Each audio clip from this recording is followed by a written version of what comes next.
So, with the presence of mind and the courage of heart to look into ourselves, to discern the meaning, the motivation, the fuel behind our own words, we would need to look into self awareness. All right. So, we can look at some of the ways that the heart might actually get saturated with ugliness, with nastiness, or the mind can become programmed into a maladaptive paradigm.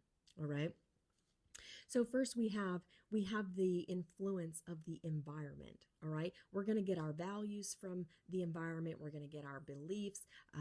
We're going to get our initial operating system as an individual from the environments that we're in.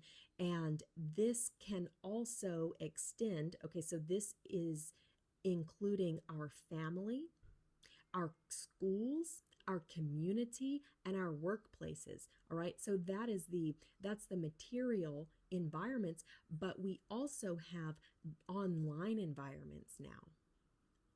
All right. So the things that we watch, the groups that we are a part of online,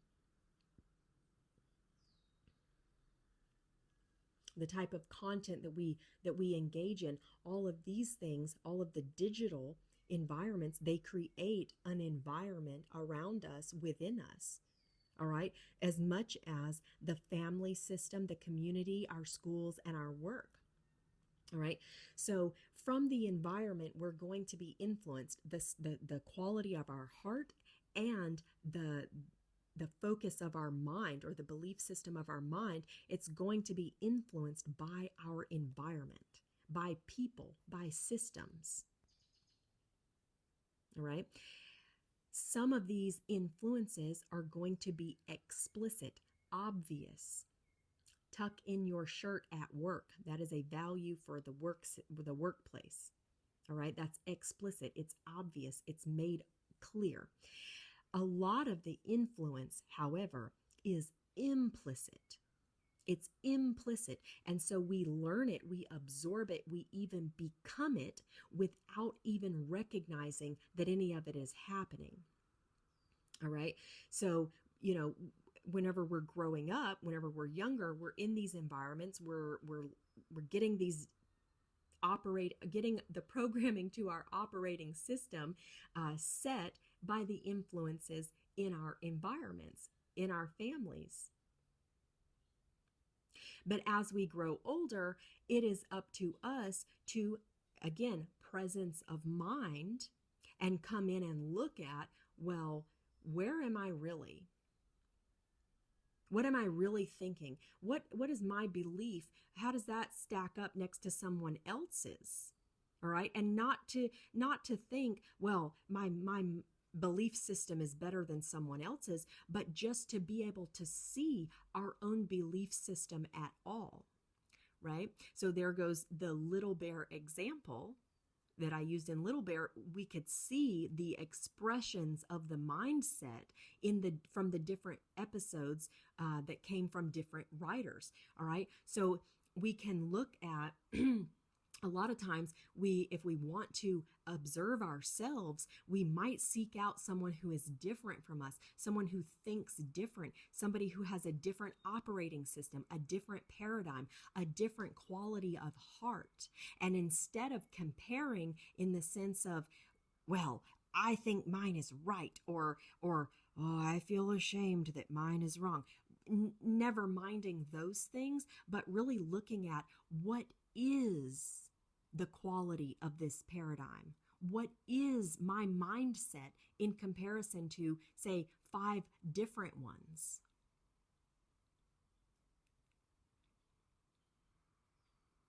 What is the quality of my heart? Can I get 5 other examples where the quality of their heart is different than mine? And when we can compare in that way, say selecting 3 to 5 other beings who operate differently, and consider ourselves in contrast, we can start to see kind of what qualities we have. Whereas if we never compare, and we never introspect, and we never really look at, what are we thinking? What are we feeling? Why do we feel this way? Why do we act this way? Why do we believe these things? Okay, if we never look into that, then we could be in this fishbowl that was programmed for us from an early age. We could be in that forever, forever. Yikes, we don't want to do that. We do not want to do that.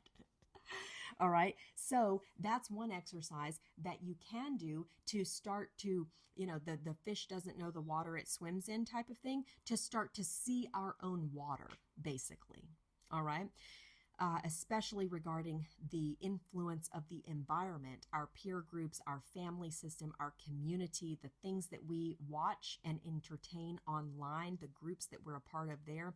Okay, so the influence of the environment, that is going to color our paradigm, and it is going to color the quality of our own heart.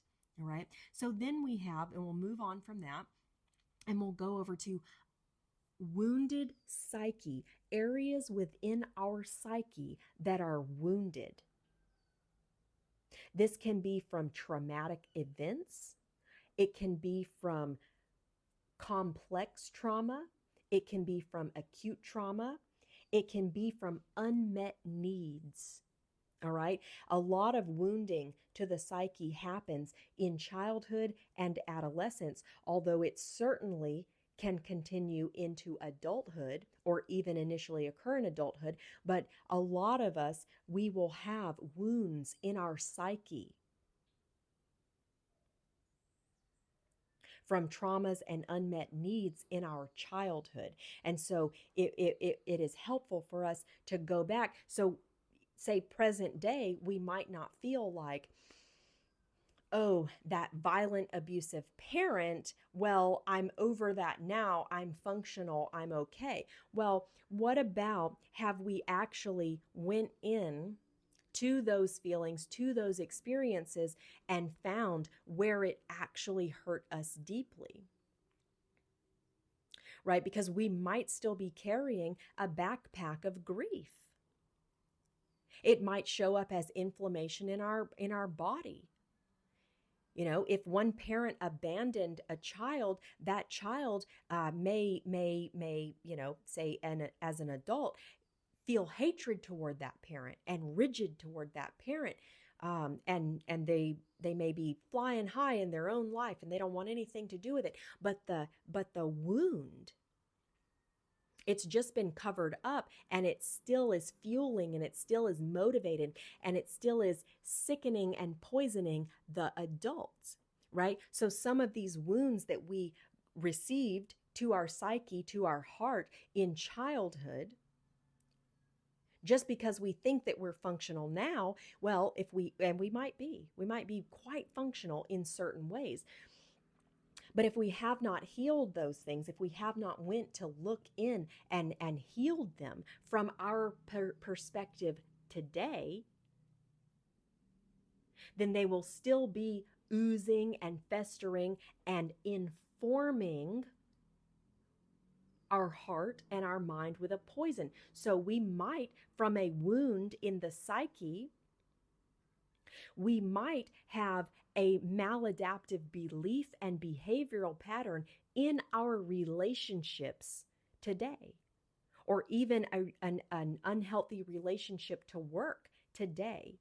We might be holding on to behaviors that are trying to satisfy a wound that we are no longer aware of.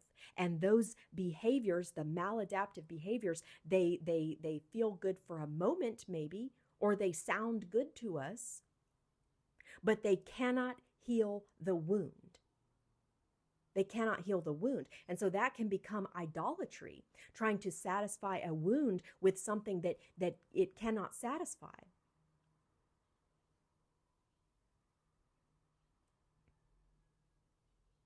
All right. So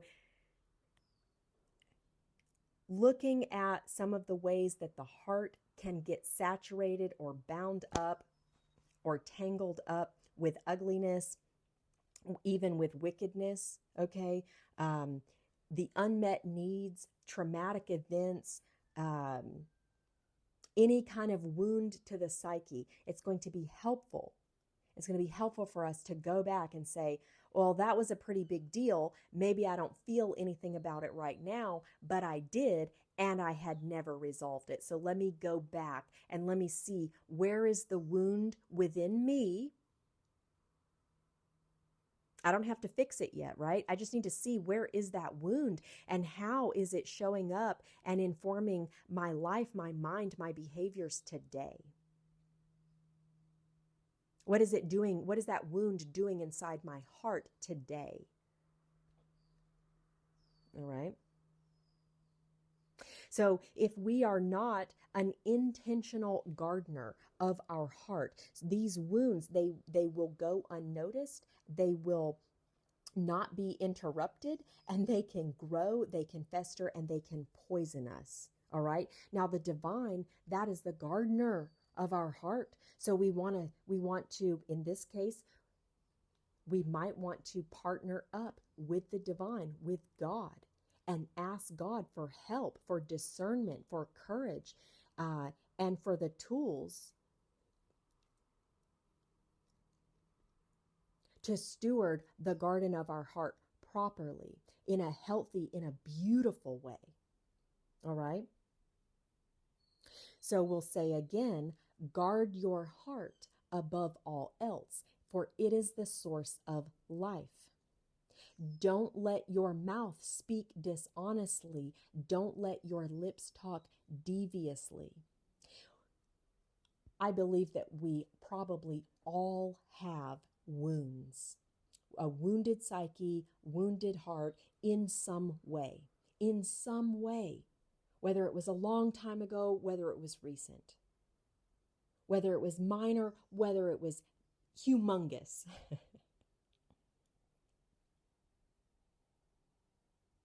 And we can partner with the divine, genuinely in a meditative, introspective, partnering way, where we can cultivate the presence of mind and we can cultivate the courage of heart to go in, look at these wounds, see where they hurt, and transform them into wholeness, right? We can replace the hurt with wholeness. All right, we can do this, all right, but we actually do need to be active in the process, and we really need to partner with the divine. We need to partner with the divine. All right, so we'll guard our heart above all else. Okay.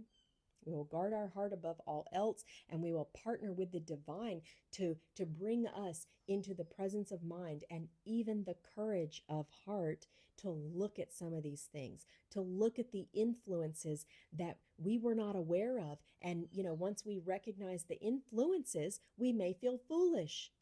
That was influencing me. Or we may feel like, no, I don't want to give that up because it rewards me in some way.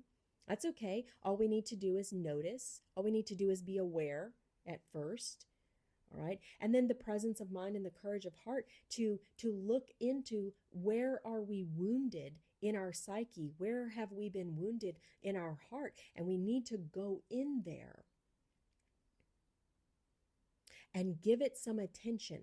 Give that garden some cultivation with the divine as our partner.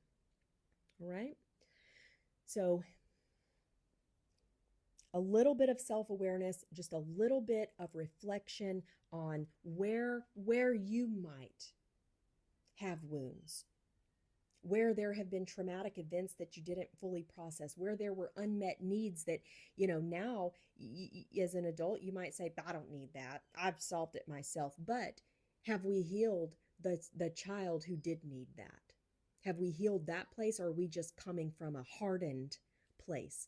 All right. So really looking too at the environment that we create for ourselves and the environment that we grew up in, and looking at the implicit and the explicit values and influences that they've had. The implicit values can be difficult to see. So you might compare, again, in this example, you might compare a few different environments to yours, environments that are very different from yours. Compare those and see if you can figure out, oh, the implicit influence in this environment looks like this, and the implicit influence in this environment is this. So, what might be the implicit influences that have been operating in my environments and through me? Right? So, we can look at it that way also. This is a very important process of self awareness to see, where are we? What is influencing us internally and externally? All right. This has been video B. Please go ahead now to video C, and that will be the final video.